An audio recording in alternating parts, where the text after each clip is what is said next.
Hello, my friend. Today I will tell you another long-forgotten legend. Close your eyes and let the magic transport you to Middle-earth. Our journey begins in the elder days, when the stars still shone with the light of the two trees, and the rivers whispered secrets older than the world itself. There stood a kingdom hidden beneath the mighty oaks and golden elms of Beleriand. This was Menegroth, the Thousand Caves, the pride of the Elves of Doriath. Hewn from living stone and carved by hands both fair and skilled, its halls shimmered with lantern light, and its walls bore the stories of ages past, etched in runes of silver and gold. Here, beneath the watchful eyes of Melian the Maia and her lord, Thingol the Sindar, lived in a realm untouched by war. The sound of harps filled the air, and the laughter of elven children echoed through tunnels adorned with vines of emerald and sapphire. Yet beyond the borders of this realm, the world was changing.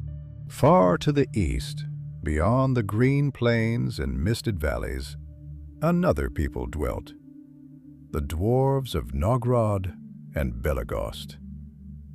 In halls beneath the blue mountains, they labored deep within the roots of the world, crafting wonders from stone and metal, their forges glowing with the fire of creation. They were a people of toil and pride, masters of the hammer and chisel, their works unmatched even among the wise. And though the elves and dwarves shared no love, there was once respect, a quiet understanding between smith and singer, between builder and dreamer. But pride is a silent seed, and when it takes root in the hearts of the great, it grows into sorrow. It began with a jewel, a thing of such beauty that even the stars seemed dim in its presence, the Silmaril. A treasure wrought by Feanor, bound by fate, cursed by the doom of Mandos. This gem, stolen from the Dark Lord Morgoth himself, had passed through the hands of kings and warriors, of mortals and gods, until at last it found its way into the heart of Doriath. King Thingol, in his desire to honor the gem, sought to set it within a necklace so fine, so glorious, that none could rival its splendor. He turned to the smiths of Nogrod, the greatest of Dwarven artisans, and bid them shape the Nauglamir, the necklace of the dwarves, reforged to cradle the Silmaril in an embrace of mithril and gold. And they did. For long weeks they toiled beneath the earth, their chisels ringing like the notes of a song, their hammers speaking the language of fire and metal. The flames roared, the anvil sang, and as their work neared its end, the smiths of Nogrod beheld a treasure unlike any they had ever wrought. But as they gazed upon the jewel set within the golden links, something stirred within them, a hunger, a whisper of longing. Had they not shaped the gold? Had they not tempered the silver and set the stones? Was it not their craft that had made the necklace whole? Whose was the Nauglamir truly? Thingol, blinded by his own pride, did not see the fire kindling in the dwarves' eyes when they laid the necklace before him. He marveled at its beauty and reached out his hand. And then, silence. A silence deeper than the caverns, heavier than the mountains, fell between the Elven King and the dwarves. The smiths did not bow, they did not kneel, they did not yield. "The Silmaril is ours," their leader Balinor said, his voice steady as the deep roots of the earth. "For we have made it so." Thingol's laughter was cold. "You have made nothing but a setting for what was already greater than your craft. Do you now lay claim to a jewel that was never yours?" Balinor's hand curled into a fist. The gold is ours. The fire was ours. The skill, ours. It is dwarven work that made this treasure, not elven whim. We take what is due. The walls of Menegroth seemed to hold their breath. The torches flickered. Thingol rose from his throne, his silver hair shining like frost beneath the cavern's light. "You will take nothing but the road back to Nogrod, lest you leave my halls in chains." And so the seed of war was sown. The dwarves left Menegroth in fury, their hearts burning with insult. Never had they been spoken to as lesser beings. Never had their work been so scorned by those who lived upon the surface, whose hands had never known the weight of a forge. The hammer rang in their minds, and the echo of Thingol's words burned deeper than any brand. In the great halls of Nogrod, the anger of the smiths grew into a storm. It was not enough to leave, not enough to be dismissed like beggars at the gates of an elven lord.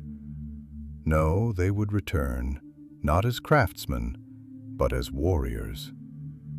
From the depths of the Blue Mountains an army was raised. Iron-clad dwarves, wielding axes that could cleave stone, gathered beneath the banners of their fathers. They marched beneath the mountain roots where no elf would see them, their boots drumming upon the deep roads. And in the lead, Balinor strode, his heart set like a jewel within iron, unbending, unyielding. Menegroth would fall. But war does not only call to those who seek it. In the forests above, where the golden light of Lorien's memory still lingered upon the leaves, a lone scout watched the dust rise from the secret roads of the dwarves. She was swift, fleet as a silver deer, and her feet barely brushed the ground as she fled back toward the caves. Her name was Cadil, and she bore a warning. A storm was coming, a storm of stone and steel, and it would shake the roots of Doriath itself. And as she ran beneath the towering boughs of the forest, the rivers seemed to whisper their own warning, a song of sorrow and steel, of fire and shadow. The trees knew what was coming, the birds took flight. And in the deep halls of Menegroth, where the Silmaril still shone with the light of the lost trees, Thingol sat upon his throne, unknowing of what was soon to come. 1,000 caves would become a tomb, and in its darkness the echoes of battle would ring until the end of days. Night in Doriath was unlike any other in Middle-earth. Here, beneath the boughs of the girdle of Melian, the very air shimmered with an ancient magic, a veil of enchantment spun from the thoughts of the Maia queen herself. The trees, great oaks that had stood since the birth of the stars, whispered with voices too old for mortal tongues. The rivers, flowing from unseen springs deep in the hidden places of the forest, carried melodies that were not made by water alone, but by the memory of time itself. And beyond them, where the shadows lay thick and restless, the world trembled with the footsteps of an army that did not belong to these lands. An army whose presence was a discordant note in the great flowing song of Doriath. Cadil ran, but not as a beast runs from the hunter. She moved like the wind before a storm, swift and silent, her feet barely touching the moss-covered earth, her breath coming in quiet, measured exhales, not out of fear, but out of urgency. Her heart pounded, not from exertion, but from the weight of what she had seen.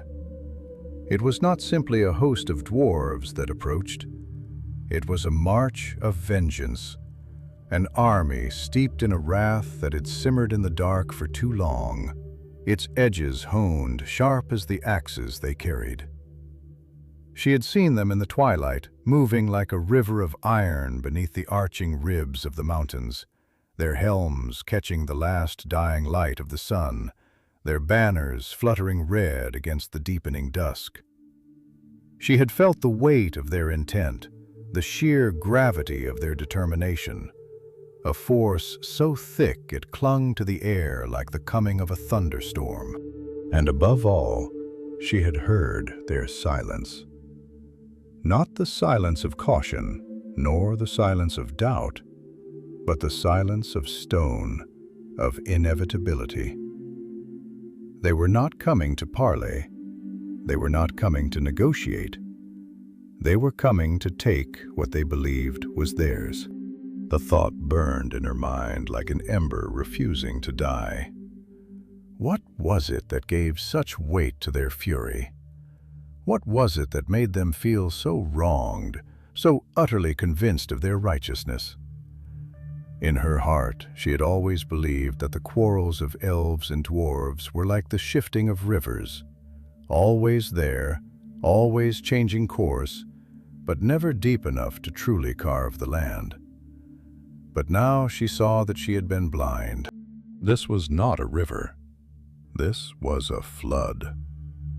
The entrance to Menegroth loomed before her, carved into the very bones of the earth, its archways etched with the stories of ages long past, its gates as old as the mountains themselves.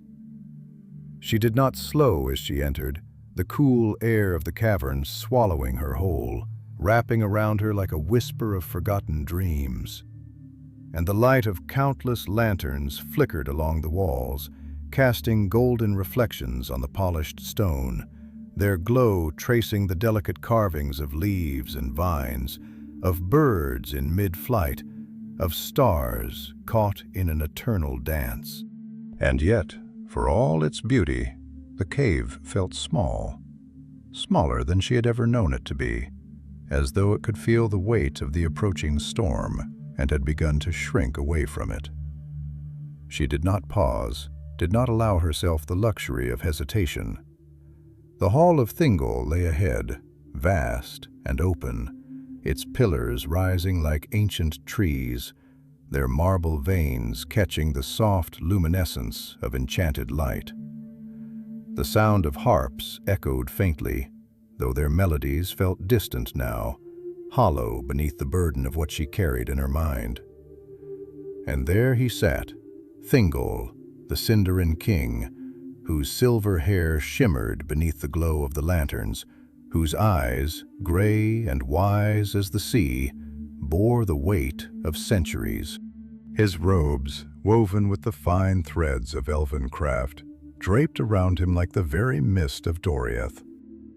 And in his hand, the light of the Silmaril flickered, set within the golden embrace of the Nauglamír, the necklace of the dwarves. Cadil did not kneel. There was no time.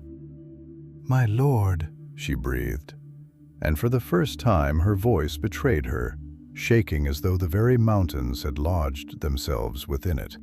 "They come." Thingol's eyes lifted from the jewel, slow, measured, like a man stirring from a dream he did not wish to leave.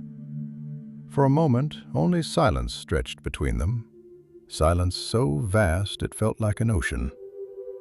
Then, at last, he spoke. "Who comes, child?"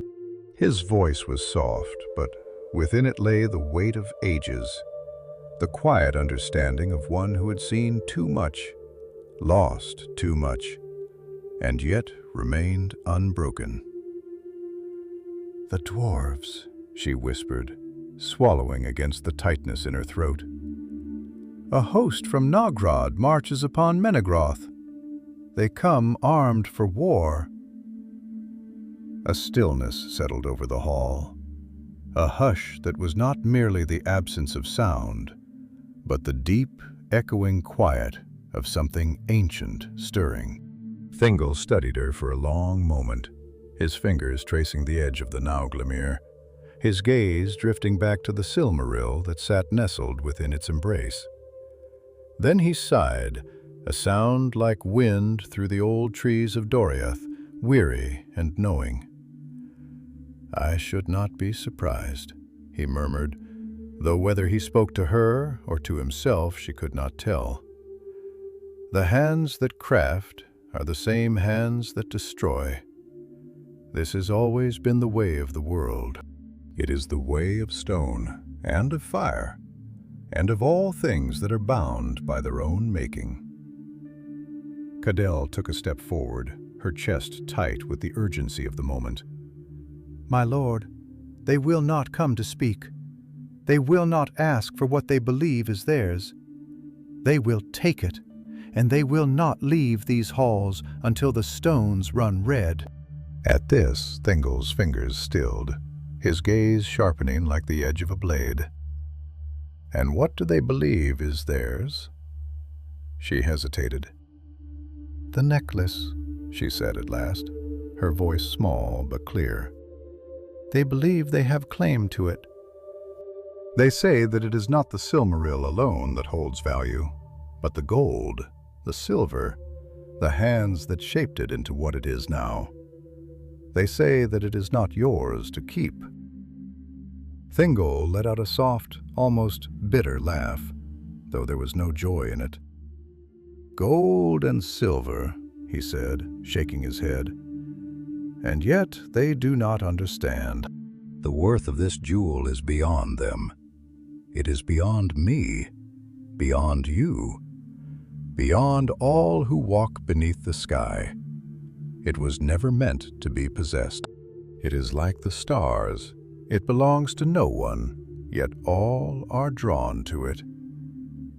He looked at her then, truly looked at her. And in his gaze she saw something she had never seen before. Not only the wisdom of ages, but the quiet grief of one who knew what was to come and could do nothing to stop it. Go, he said at last, his voice gentler now, softer, like the last light of dusk before the night takes hold. Call the captains. Ready the warriors. If they come for what is mine, then let them come, but I will not give it freely. And so the storm gathered beyond the gates of Menegroth. The dwarves marched ever closer, their hearts as heavy as their steel, their pride as unrelenting as the mountains they had left behind. And in the deep halls of the Thousand Caves, the Elves of Doriath prepared for a battle that would carve their names into the sorrowful songs of history. The air in Menegroth had changed, though none could yet say why.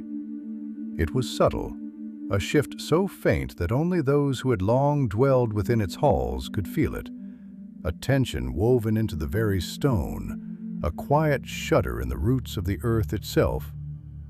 The great trees above whispered uneasily, their golden leaves trembling with unseen foreboding, their branches swaying as if they knew that soon the hands that had tended them with such care would be stilled forever. And deep beneath them, within the heart of the Thousand Caves, the elves stirred like a river meeting an unseen dam, their movements slow but deliberate, their thoughts turned toward the knowledge that the peace they had long known was about to shatter. In the vast chamber of his court, where the high columns bore the stories of ages past, Thingol stood beneath the light of the Silmaril, the jewel's radiance casting strange, flickering shadows upon his face. His fingers still traced the smooth golden links of the Nauglamír, but his mind was elsewhere, adrift upon the vast, uncharted waters of fate. He had lived long, longer than most in Middle-earth, and though he had seen much, though he had ruled wisely and well, he could not shake the feeling that he had been blind. For all his wisdom, he had not seen this coming, not truly. He had known of the dwarves' pride, had understood the weight they placed upon the work of their own hands, but he had not thought that their craft, however fine, could rival the claim of history, of lineage, of blood spilled for a jewel that had been wrested from the very hands of Morgoth. He had not believed that they would dare, that they would march upon his kingdom with axes sharpened not for trade, but for war. A voice stirred him from his thoughts, soft yet firm, carrying with it the cadence of ages, the whisper of distant stars. "You are troubled," Melian said, stepping from the shadows. She was clad in robes woven with the shimmer of twilight, her presence as ethereal as the mist that curled upon the rivers of Aman. Her dark eyes, deep as the fathomless wells of knowledge from which she drank, studied him with quiet patience, though there was sorrow in them as well. Sorrow born of one who had seen too much and knew too well what lay ahead. Thingol exhaled slowly, his gaze still upon the Silmaril, as if searching its unearthly light for answers. "Should I not be?" he murmured. "The world changes, as it always does, and we are caught within it, unable to halt the tide. What are we but stones in the river, Melian? And though the water shapes us, wears upon us, we cannot stop its course." Melian inclined her head slightly, the hint of a smile touching her lips, though it was a smile laced with sorrow, with understanding. "A river does not seek to stop the stone," she said softly. "It only seeks to pass around it. And yet, even the mightiest river can be dammed if the stones are placed wisely." Thingol turned to face her fully then, and for the first time that night, he allowed the weight upon his heart to show upon his face. "And do you believe that is what I have done? Have I dammed the river, Melian? Have I, in my pride, set in motion something that cannot be undone?" For a long moment Melian did not answer, only watching him with eyes that held the wisdom of the Ainur, the weight of one who had seen the very music of the world unfold. At last she spoke, her voice quiet but resolute. "There are many forces in this world, my king. Some bend to wisdom, others do not. You have ruled long and wisely, but wisdom does not always avert sorrow. You know as well as I that the Silmarils do not bring peace. They have never brought peace." Her gaze drifted to the jewel, its glow reflecting in her dark eyes, turning them into twin stars. "And yet, still they are sought. Still they are fought for. Still they bind hearts in chains heavier than iron. You believe this is only the dwarves doing, but the fault is not theirs alone. The Silmarils do not abide ownership.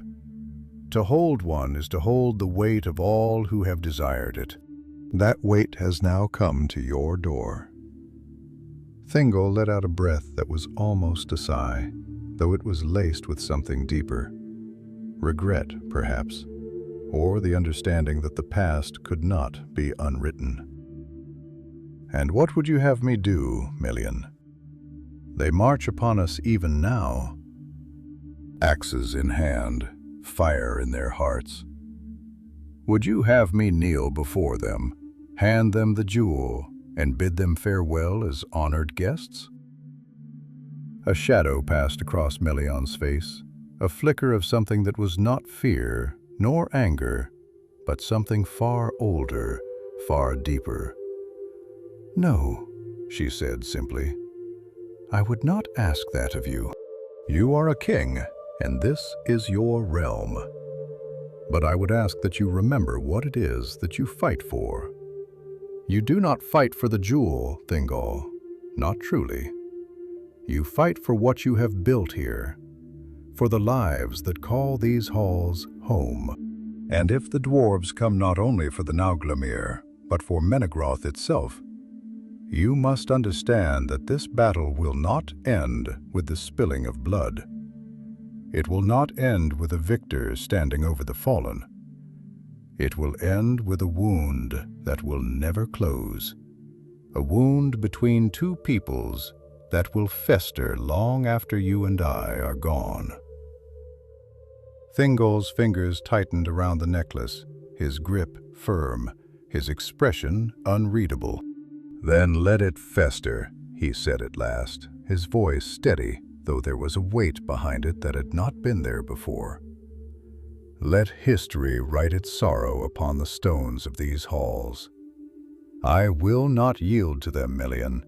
I will not see Doriath brought to its knees by the pride of those who live beneath the earth, who have never known the light of the stars." Melian watched him for a long moment. Then, slowly, she inclined her head. "So be it," she murmured. "The tide cannot be turned once it has begun to rise. But know this, my love, though the river does not seek to break the stone, in time even the mightiest stone may be worn away until nothing remains but dust." And with that, she turned, disappearing once more into the shadows, leaving him standing alone beneath the light of the Silmaril, its glow now seeming colder than before, its beauty edged with sorrow. Beyond the halls of Menegroth, beyond the golden canopy of Doriath, the dwarves marched ever closer. The ground trembled beneath their feet, the air thick with the scent of iron and determination. They did not chant, nor did they call out, for their purpose was already clear, already written in the weight of their silence. The battle was coming. The 1,000 caves would echo with the sound of steel, and when it was done, neither elves nor dwarves would leave unscathed. The river was rising, and soon it would break upon the stone.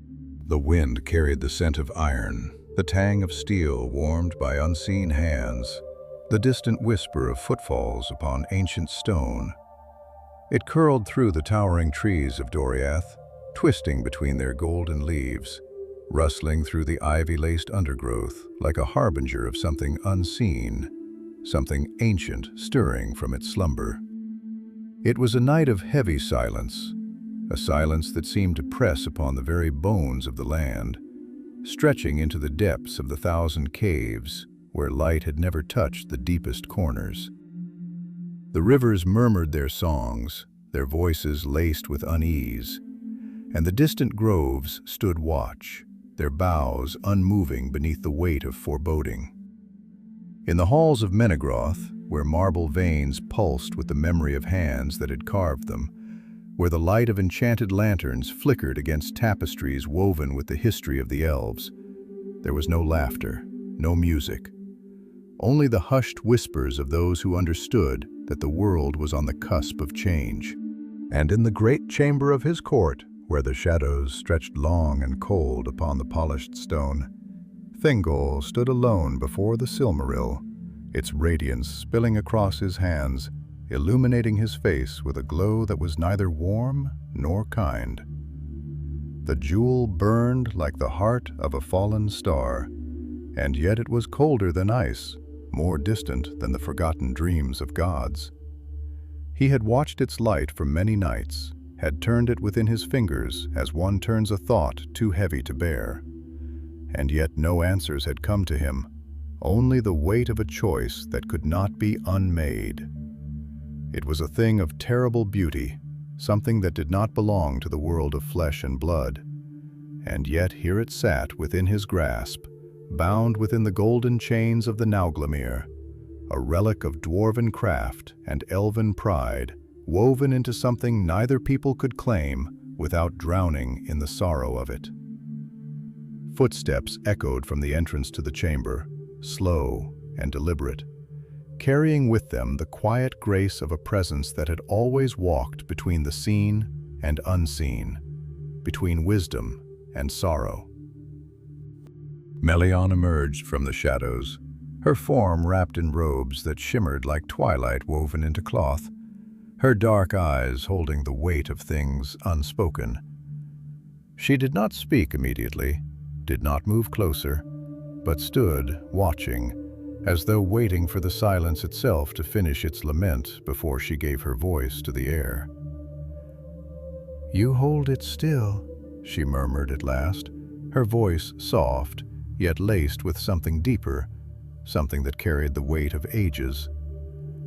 You hold it as though it will answer you, as though within its light there is something more than fire and memory.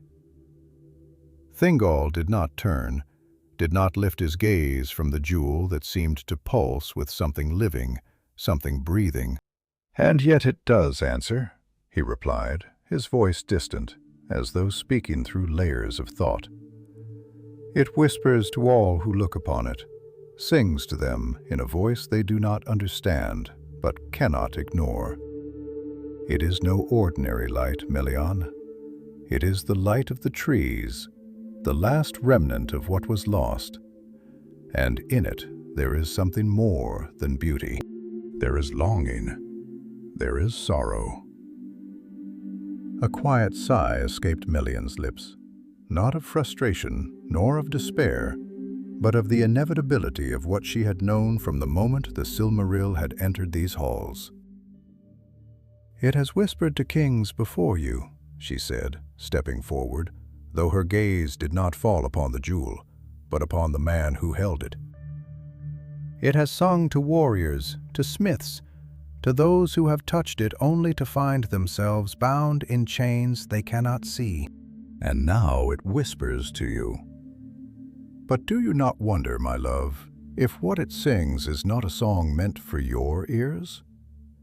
Do you not wonder if it was never meant to be held in mortal hands?"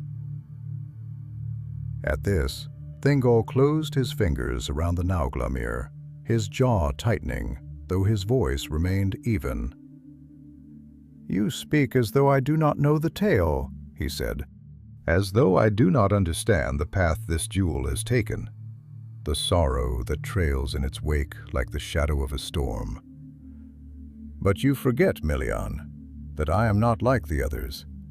I do not seek dominion over it. I do not desire it as Feanor did, nor as Morgoth before him.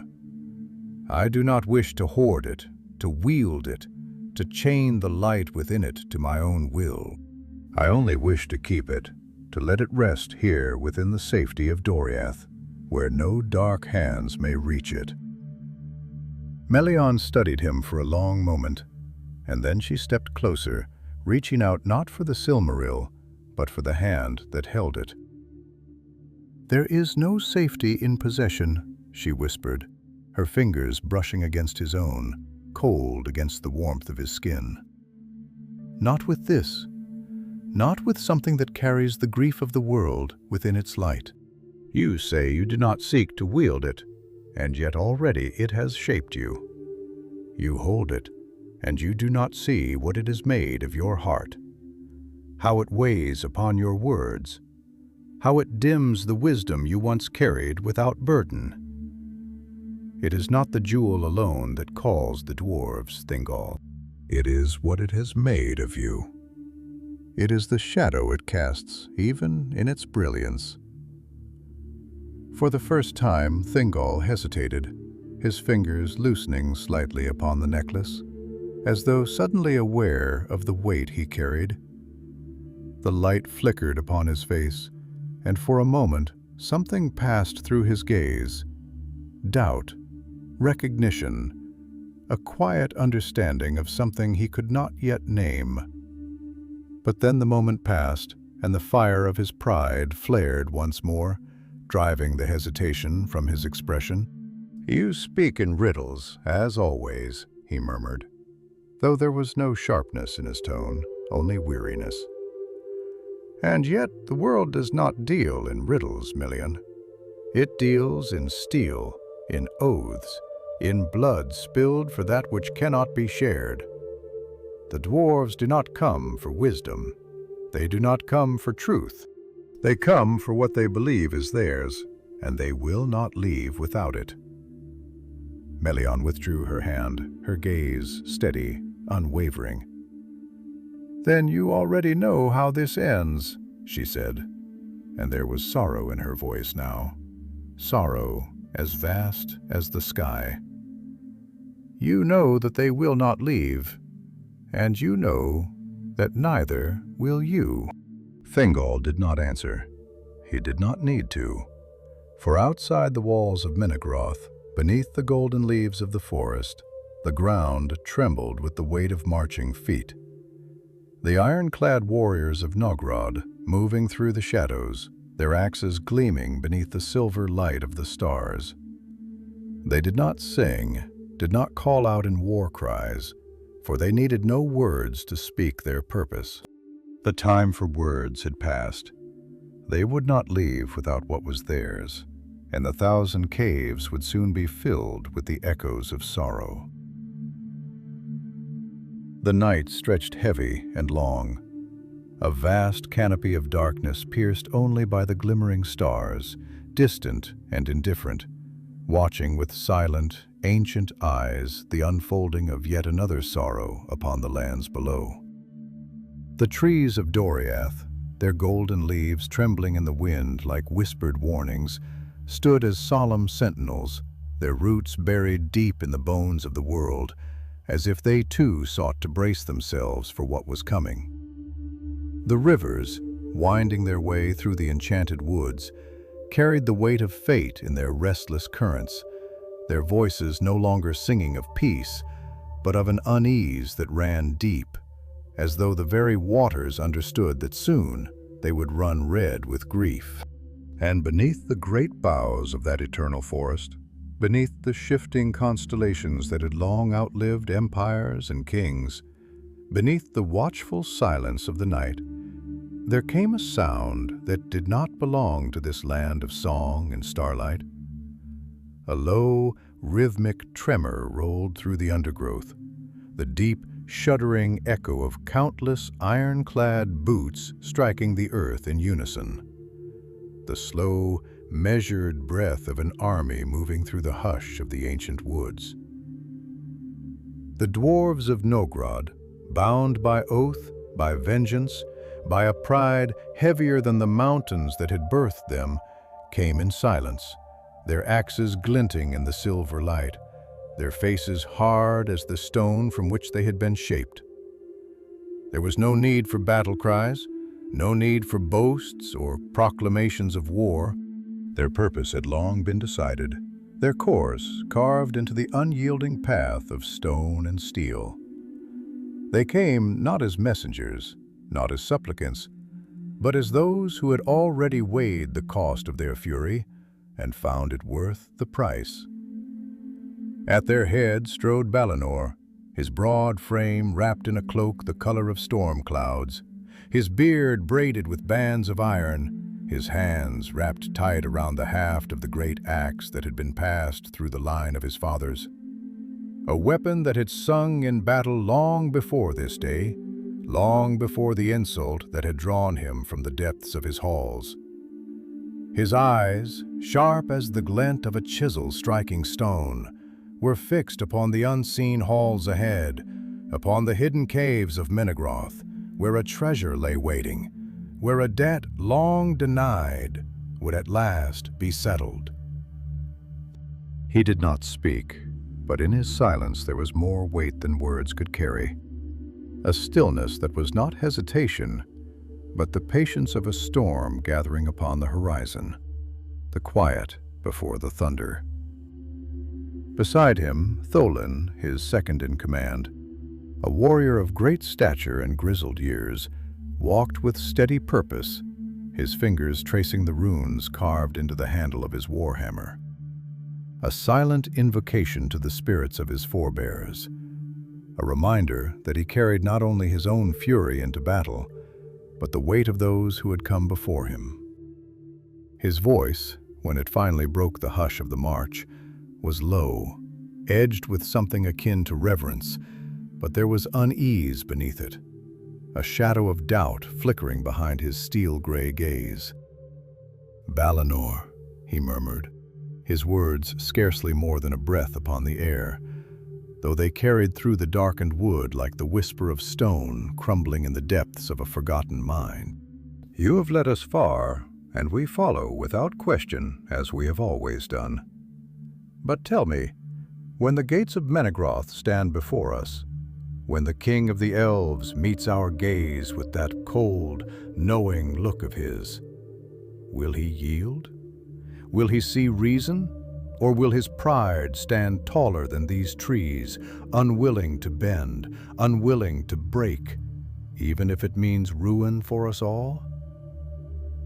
Balinor did not turn, did not slow his stride, but his fingers tightened ever so slightly around the haft of his axe, his knuckles white beneath the weight of unspoken thought. When he finally spoke, his voice was low, steady as the deep rumble of the earth itself, a voice not given to doubt nor to regret, but one that carried the certainty of one who had already measured the cost of his actions and accepted them. I do not go to Menegroth to beg, Tholin. I do not go to entreat, nor to barter, nor to seek the favor of an elf lord who sits upon his throne and weighs the worth of our hands as though they were lesser than his own. I go to reclaim what is ours, what was taken not in battle, not through the spilling of rightful blood, but through deception, through theft masked as honor. You ask if he will yield, but you know as well as I that Thingol of Doriath will not part with that which he believes belongs to him, no matter what truth stands before him. His pride is as vast as the forests that shield him, his certainty as unshaken as the stars that he looks upon with such reverence. No, Tholin, he will not yield. A pause, then, heavy as the silence before the strike of a smith's hammer. And when Balinor continued, there was something colder in his voice, something that was not anger, but inevitability. And neither will we. Tholin exhaled slowly, his gaze flickering upward toward the canopy, where the stars burned bright and distant, where the world beyond their march remained untouched by the weight of their steps. He had known Balinor all his life, had fought beside him in battles sung of in the deep halls of their fathers, had seen him stand against foes that would have driven lesser men to their knees. But tonight, beneath the heavy boughs of Doriath, he saw in him something he had not seen before. Not merely the resolve of a warrior, not merely the fire of a leader, but something deeper, something more unyielding. The weight of history rested upon Balinor's shoulders, and he bore it not as a burden, but as a mantle. The trees whispered around them, the golden leaves rustling as if in quiet mourning, as if they too knew that before the dawn the ground would drink deeply of sorrow.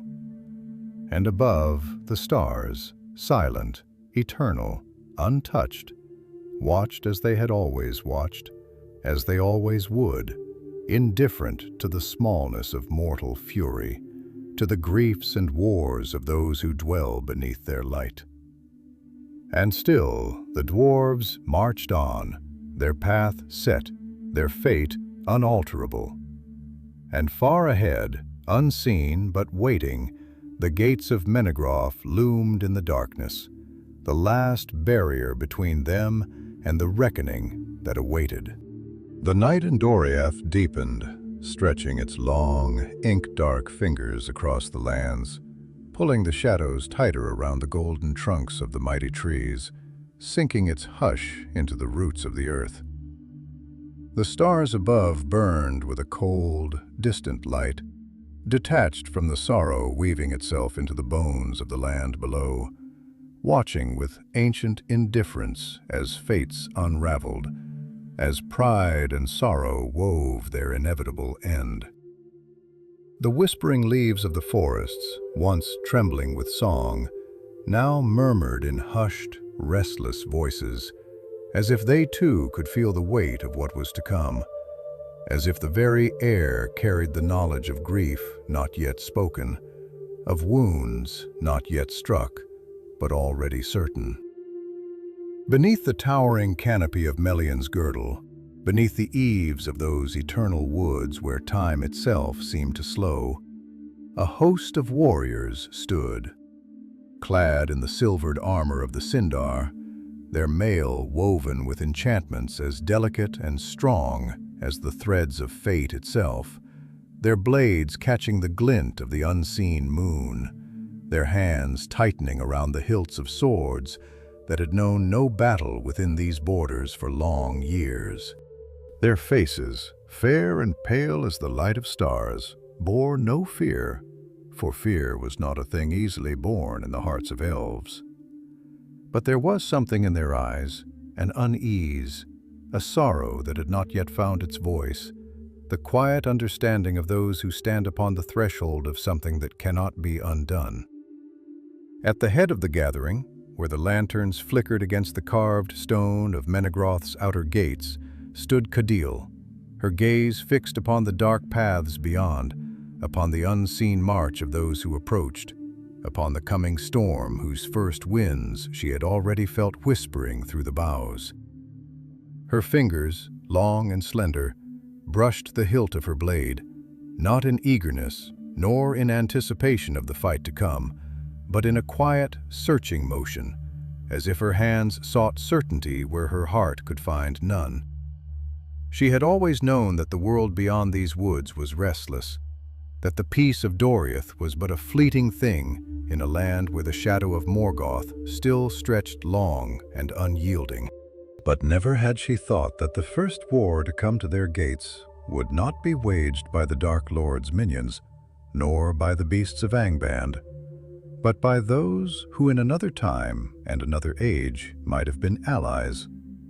Those whose hands, though rougher than their own, had wrought beauty from the bones of the mountains, whose voices, though deeper, had once carried songs of stone and flame.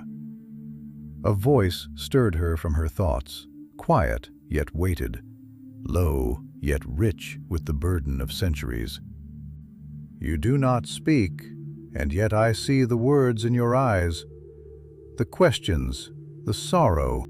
You wonder, as I do, how it has come to this. She turned slowly, her gaze meeting that of Elu Thingol, her king, her lord. Though in this moment, as he stood before her, robed in the silvered blues of twilight, his long hair gleaming beneath the lantern light, he seemed not so much a king of the elves, but something older, something made of the very fabric of this land itself. His face was fair and noble, but there was a shadow in his eyes, not of fear, but of a sorrow that had already taken root, though his pride refused to give it voice. Cadil inclined her head, the motion slow, deliberate, as though she too carried a weight not easily lifted. It is not the battle that I fear, my lord. It is not steel against steel, nor the clash of flesh and fire. It is what will come after.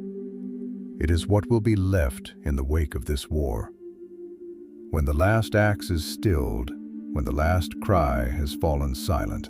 We have warred against the servants of darkness, against those who seek to claim this world for ruin, and in those battles we have found purpose, for we have known without doubt where the lines are drawn, where our cause is just. But this, she hesitated, her fingers pressing against the carved stone of the gate, feeling its cool solidity beneath her touch, as though grounding herself within it. This is not such a war. These foes do not march with the banners of Angband, nor do they bear the mark of shadow upon their brow. And yet we will meet them with the same steel, the same fury. And I wonder, my lord, will the land itself know the difference? When the blood of dwarves mingles with the earth of Doriath, will it cry out as it does when the servants of the Dark Lord fall? Or will it remain silent, knowing that this was not fate's doing, but ours? Thingol regarded her for a long moment, his gaze heavy, unreadable, though his fingers, where they rested upon the hilt of his sword, tightened slightly, a flicker of motion that spoke of something deeper, something unspoken. When he answered, his voice was quiet, but within it lay the weight of a king who had ruled long, who had seen more than most could fathom, and who knew in his heart that his words carried a truth that even he could not deny. "The land remembers," he murmured. "The stones, the trees, the rivers. They do not forget. They do not weep as we do, nor do they curse or mourn. But they remember. They remember the steps that tread upon them, the voices that are raised in anger, the blades that bite into flesh. And though we, in our wisdom, in our sorrow, may try to forget, may try to smooth the wounds we carve into the world, the earth does not forget. It carries the weight of all that has been done upon it. And when we are gone, when the echoes of our battles have faded into the dust of forgotten ages, it will still bear the scars of what we chose to do." Cadell closed her eyes briefly, as though tasting the weight of those words, as though measuring them against the knowledge that already sat heavy within her chest. When she opened them again, she exhaled, slow and steady.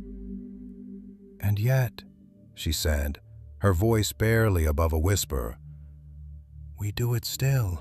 Thingol inclined his head, the motion almost imperceptible, the flicker of something, understanding, regret, certainty, passing through his gaze before he turned, lifting his chin, his posture straightening, the mantle of his kingship settling once more upon his shoulders.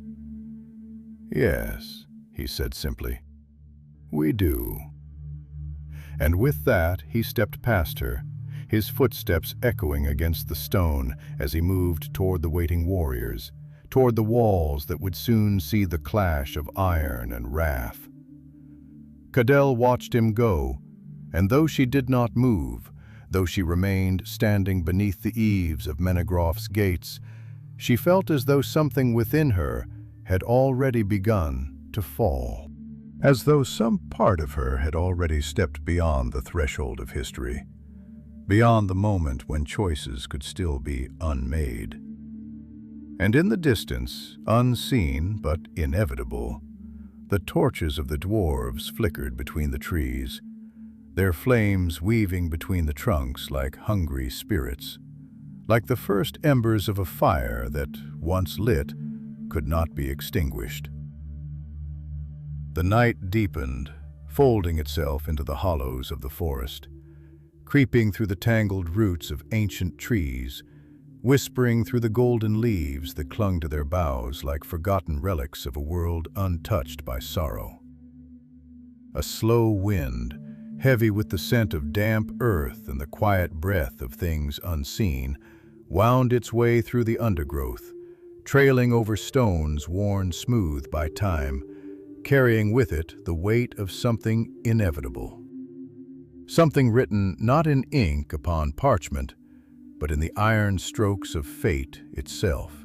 The very air seemed to hold its breath, thick with the hushed murmur of unseen voices, with the silent, expectant tension of a land that knew the balance upon which it stood, the fragile, aching space between what was and what would soon come to pass. Beyond the shimmering, unseen boundary of Melian's girdle, beyond the sacred sanctuary of Doriath, an army moved through the hush of the night. Their footfalls measured, their breath steady, their silence more telling than the cry of any war horn. The dwarves of Nogrod, clad in the unyielding armor of their kin, their helms adorned with sigils of stone and fire, their hands wrapped tightly around the hafts of their axes, advanced like a slow-moving tide, an unrelenting force that neither the whispering winds nor the murmuring leaves could dissuade. Their banners, though dark beneath the star-dappled sky, bore the weight of their pride, the silent proclamation of a people who had labored beneath the mountains, who had shaped the bones of the world with hammer and chisel, who had carved beauty from the darkness and called it their own. and at their head a figure loomed, his presence as heavy as the iron he bore, his gaze fixed upon the unseen halls ahead, where stone met starlight, where the debt of honor and wrath would soon be repaid. Balinor, son of the great smith lords of Nogrod, marched at the forefront of his kin, his shoulders broad beneath the weight of his armor, his beard braided with the silver rings of his ancestors, his hands wrapped around the haft of the axe that had tasted battle in ages past. His eyes, dark and deep as the caverns of his homeland, burned with a fire that had been kindled long before this night, long before the insult that had driven him from his halls, long before the jewel of the Silmaril had been set within the golden embrace of the Nauglamír. His heart was a forge, stoked by the knowledge of what had been taken, by the bitterness of a slight that could not be ignored, by the knowledge that the honor of his people, the labor of their hands, had been dismissed, discarded, as though it were no more than the dust of a broken mine. Beside him, Tholen, his oldest friend and most trusted second, walked with a measured pace, his expression unreadable beneath the shadow of his helm, though his fingers traced absent patterns upon the handle of his warhammer, a motion of thought, of caution, of something that had not yet been given voice. He had followed Balinor for many years, had stood beside him in the forges of their fathers, had fought at his side in battles now written into the stone lore of their people. And yet, on this night, beneath the quiet, knowing eyes of the stars, something in his heart was uneasy. Something in his soul stirred with the weight of words left unsaid. At last, when the hush of the trees had grown so thick that it pressed against them like the weight of the mountain itself, he spoke, his voice low, edged with the careful deliberation of a man who knew that his words might fall upon stone and be lost. "You do not speak," he murmured, his gaze flickering toward Balinor, though the other did not turn, his eyes still fixed upon the unseen halls ahead. "Not since we left the mountains. Not since the stones of our home fell away behind us, and the path to this night stretched long before our feet. You have carried this weight upon your shoulders, heavier than iron, heavier than the forges of our fathers, and yet you have not given it voice. Tell me, my friend, when the gates of Menegroth stand before us, when the king of the elves meets your gaze with all the cold certainty of his kind, will you see only an enemy?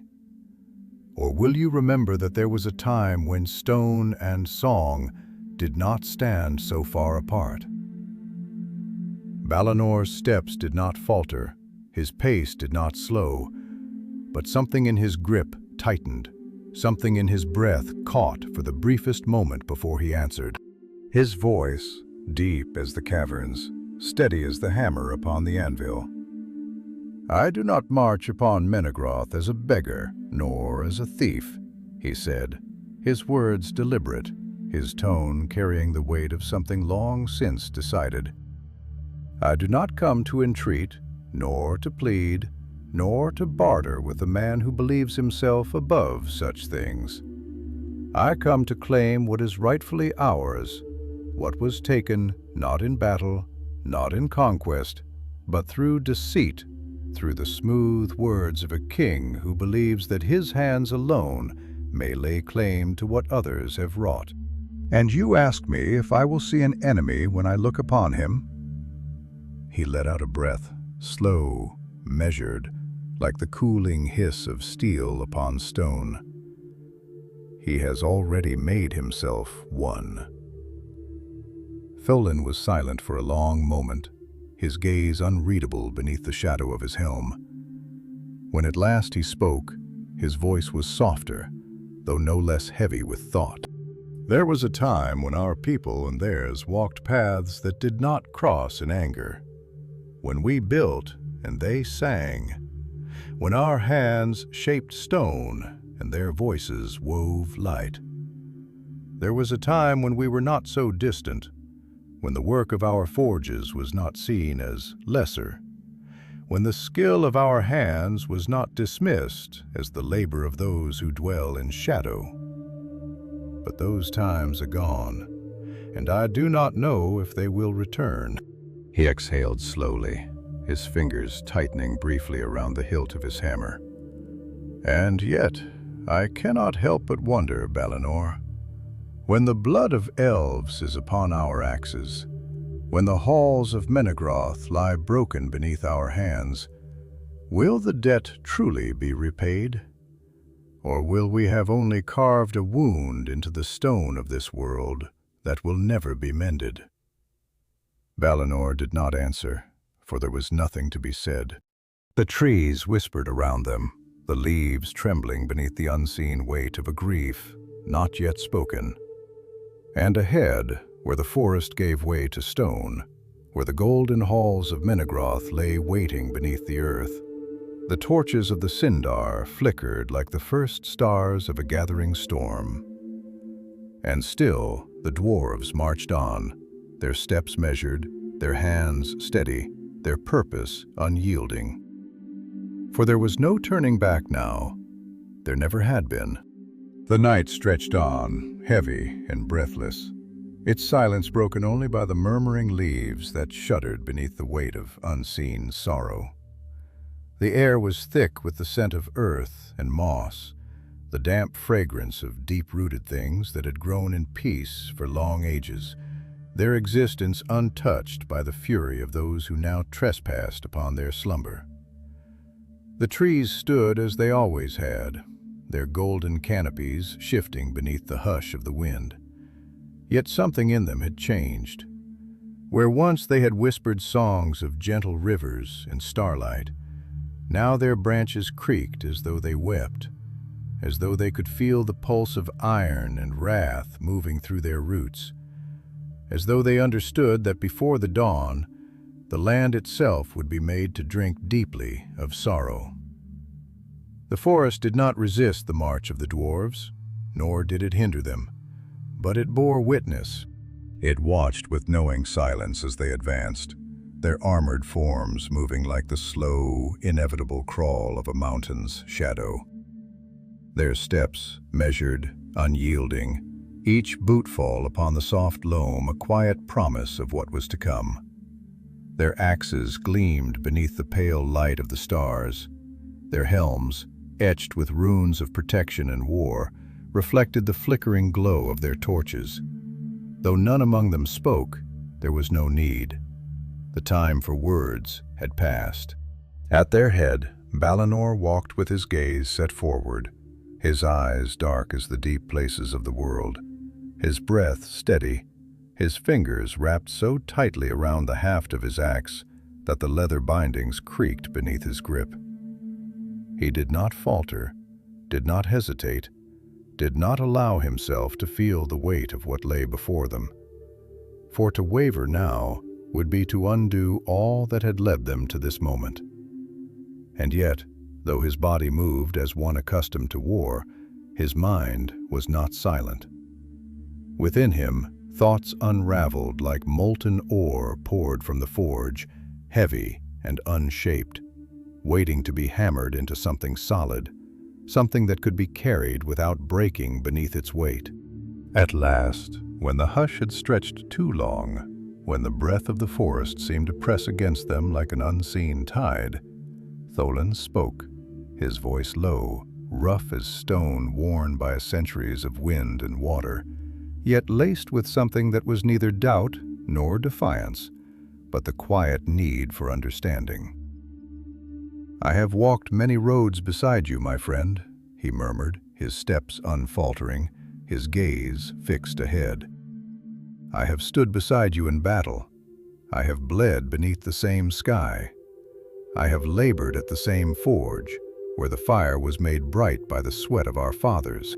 And yet I look upon you now, and I wonder if you see the path beneath your feet, or if you see only the mountain ahead, the peak that must be climbed, the weight that must be carried. because the climb itself has become your purpose. Balinor did not answer immediately. His breath was steady, his expression unchanging, though something in his fingers tightened, something in the furrow of his brow deepened. When he spoke, his voice was slow, deliberate, as though each word was forged upon the anvil of his thoughts before being given breath. "You speak as though this burden is one I have chosen, Tholin," he said, his tone neither harsh nor soft, but heavy with the certainty of one who has long made peace with the inevitability of his path. "You speak as though there was ever another road to walk, as though we could have turned aside, as though the weight of what was done could have been set down, forgotten, left to be buried beneath the dust of passing years. But you know as well as I that there is no forgetting. There is no road that leads away from this, only forward. We are not men to let time erase the debts of the past. We are not elves to wrap ourselves in poetry and song, to let beauty replace the sting of insult. We are dwarves, Tholin, and to us there is no wound that does not leave a mark, no debt that does not demand to be repaid, no hand that is given in labor that does not demand the respect it is owed. You ask me if I see the path beneath my feet. I do, and it is a path that was carved long before this night. I only walk it to its end." Tholin exhaled, slow, steady, his gaze shifting to the towering trees that loomed around them, their golden boughs shifting like restless spirits in the hush of the night. When he spoke again, his voice was softer, though no less weighted with thought. "And if the end of that path is ruin?" he asked, the words drifting between them like the breath of dying embers. "If the stones of Menegroth crumble beneath our axes? If the blood of elves stains the halls they built?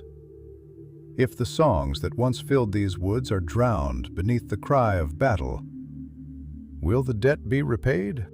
Or will we only have carved another wound into the bones of the world, another sorrow that will be written in stone long after we are gone?" For the first time, Balinor hesitated, the rhythm of his steps faltering if only for a moment. His breath was steady, his hands did not loosen upon his weapon, but something in his eyes flickered, something almost imperceptible, like the first crack upon a blade too often struck against the anvil. When he spoke, his voice was quieter than before, though no less certain. "There is no honor in yielding to those who would take from us," he said. "No peace in allowing our labor to be dismissed, to be cast aside as though it were lesser. You ask if ruin will be the price of this night. Perhaps. But I would sooner see ruin upon the world than upon the pride of my people." Tholin did not answer, for there was nothing left to say. The wind stirred around them, carrying with it the distant sound of water moving through unseen streams, the murmur of rivers that had known the passing of countless ages, the shifting of leaves that had watched over kings and beggars alike. And ahead, beyond the last of the trees, beyond the whispering hush of the forest, the first light of torches flickered upon the stone walls of Menegroth, the golden gates gleaming like the bones of the earth, waiting. There was no turning back, there never had been, and soon the 1,000 caves would know the sound of war. The gates of Menegroth loomed before them, towering pillars of stone carved with the patience of centuries, their golden inlays catching the firelight in brilliant, shifting glimmers that seemed to dance upon the surface like trapped starlight. The great doors, wrought with ancient skill, bore the likeness of the 2 trees of Valinor, their branches curling into intricate patterns that wove themselves across the marble, silver and gold intermingling, as though the light of ages past had been caught in the very veins of the rock.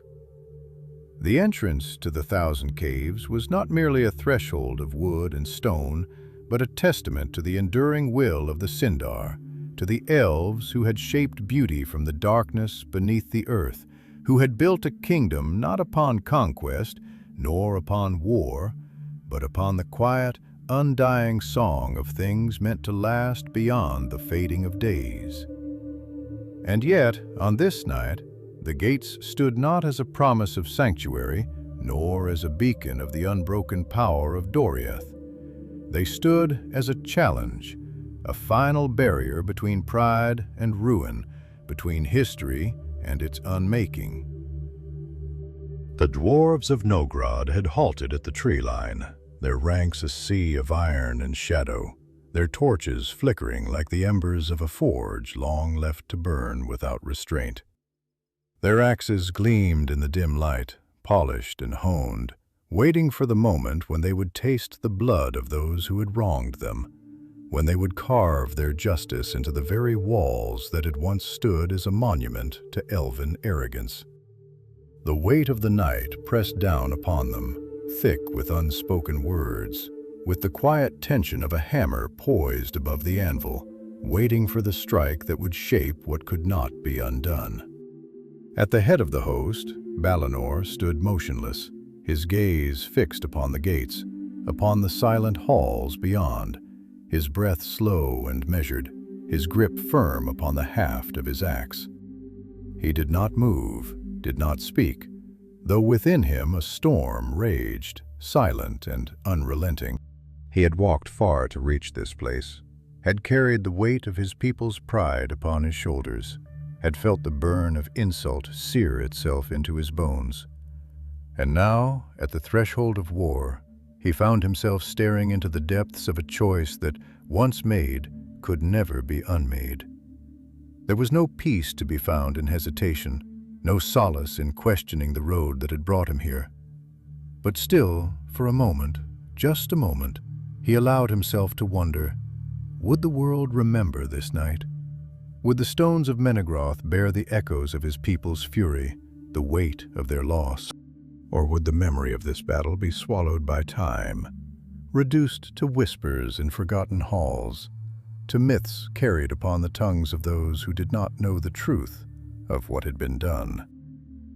Would the elves sing of this night in sorrowful verses, weaving the tale of dwarven greed into the tapestry of their endless songs, casting his people as villains, as usurpers, as those who had sought to steal what was never theirs to claim?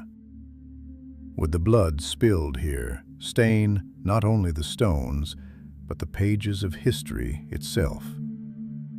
Beside him, Tholen exhaled, his breath heavy, weighted with thought, his fingers tracing absent circles upon the handle of his hammer, as though seeking answers in the cold solidity of the iron beneath his touch.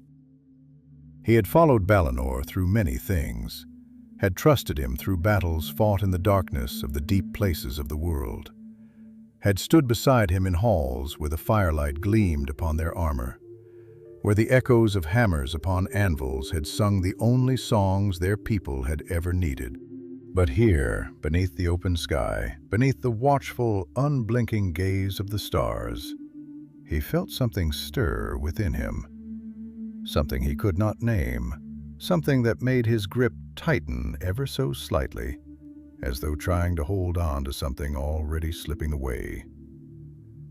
"You have led us here," he said at last, his voice low, rough-edged, though not with anger, not with challenge, but with the quiet weight of understanding.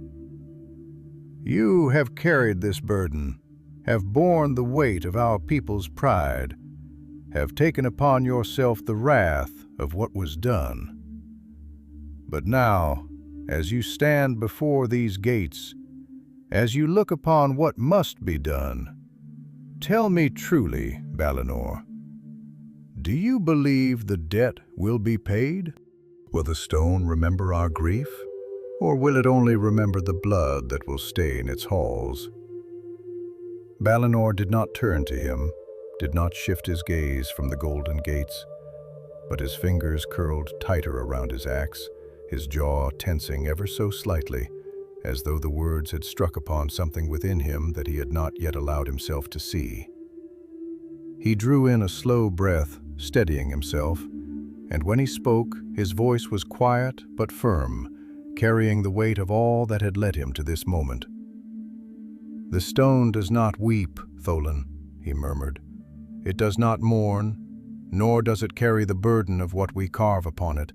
It remembers only what is done, without judgment, without sorrow, without regret.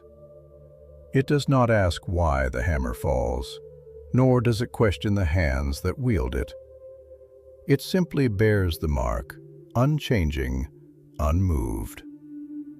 And so it shall be with this night. The halls of Menegroth will not remember the songs of the elves, nor the hands that shaped them, nor the beauty that once filled them. They will only remember the strike of axes, the clash of steel, the fire that will burn away all that came before it. And in that, the debt will be repaid." Tholen was silent for a long moment, his breath slow, his expression unreadable beneath the flickering firelight.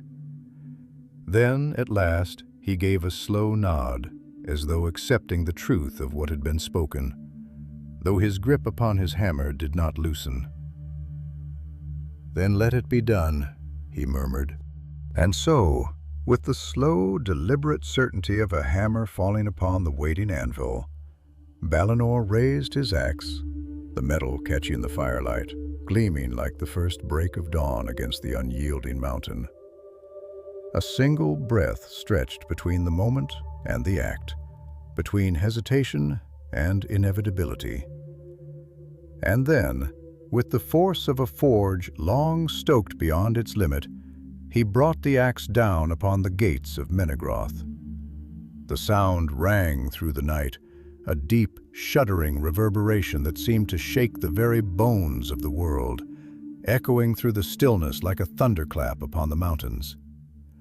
A sound that carried with it the weight of things unspoken, of oaths sworn in fire and stone, of history breaking open beneath the force of wrath and retribution. The gates did not fall at once. They groaned, shuddered beneath the blow, their golden inlays splitting like veins of light cracking upon the surface of darkened water. The trees seemed to tremble in answer, the wind rising in a sudden rush, as though the forest itself gasped at what had been done. And then, with a sound like the breaking of a mountain's heart, the gates of Menegroth splintered, and the 1,000 caves, silent for so long, echoed once more with the sound of war. There was no turning back. There never had been, and the stone would remember.